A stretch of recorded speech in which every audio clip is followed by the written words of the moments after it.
잇몸 치료를 할 때 치료를 여러 번 나눠서 하는 이유가 있나요?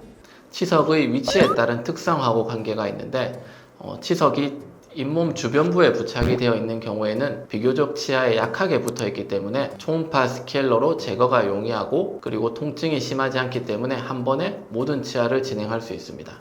반면에 치석이 잇몸 깊은 곳, 뿌리 주변부에 붙어 있는 경우에는 치아에 아주 단단하게 붙어 있고 또 깊은 부위의 치석을 제거하기 위해서는 마취가 필요하기 때문에 이를 한 번에 전체적으로 진행하기는 어렵고 이게 치석의 양이라든지 염증 정도에 따라서 차이는 있을 수 있지만 보통 3회에서 6회 정도로 나누어서 진행하게 됩니다.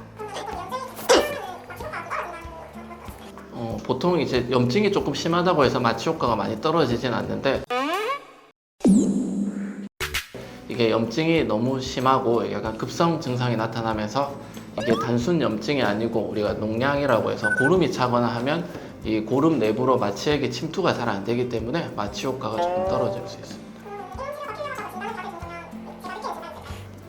이게 초기에 바로 증상이 나타나면 참 좋은데 잇몸 질환 같은 경우에는 이게 만성 염증이기 때문에 초기에 불편감이 거의 없을 수 있어요. 불편감이 거의 없어서 환자분들께서 정말 이제 내가 불편하다 느끼면 이미 진행이 많이 된 경우가 많기 때문에 이게 불편감을 느껴서 치과를 내원하기보다는 정기적으로 스케일링 관리를 하면서 계속적으로 추적 관찰을 하는 게 중요합니다. 잇몸 치료 후에는 어떤 효과를 볼 수 있을까요?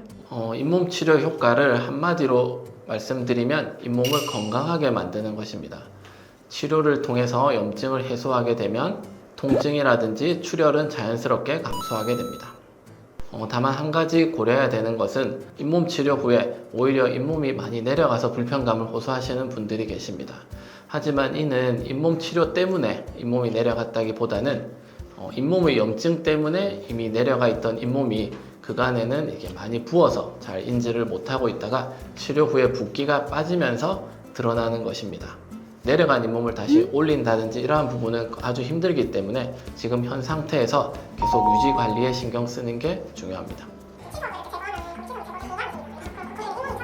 붓기가 빠지고 하면서 잇몸이 다시 공간이 잇몸으로 막는다기보다는 사실 잇몸이 붓기가 빠지고 잇몸이 부어있는 경우에는 치아랑 잇몸이 보면 약간 너덜너덜하게 펄럭펄럭한 이런 현상이 있다가 치유가 되면서 잇몸이 치아에 조금 더 이렇게 밀착을 하면서 공간을 좀 줄여주는 효과를 봐야 됩니다.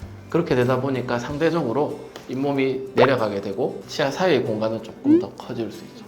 치아랑 잇몸이 더 밀착하면서 붙기 때문에. 보통 이제 스케일링하고 염증 때문에 깊은 잇몸 치료를 한 경우에는 1차적으로 전체 염증이 제거가 됐기 때문에 그 이후에는 이제 가벼운 스케일링 정도를 주기적으로 계속 하면서 잇몸 질환이 더 진행되지 않도록 관찰하는 게 중요합니다.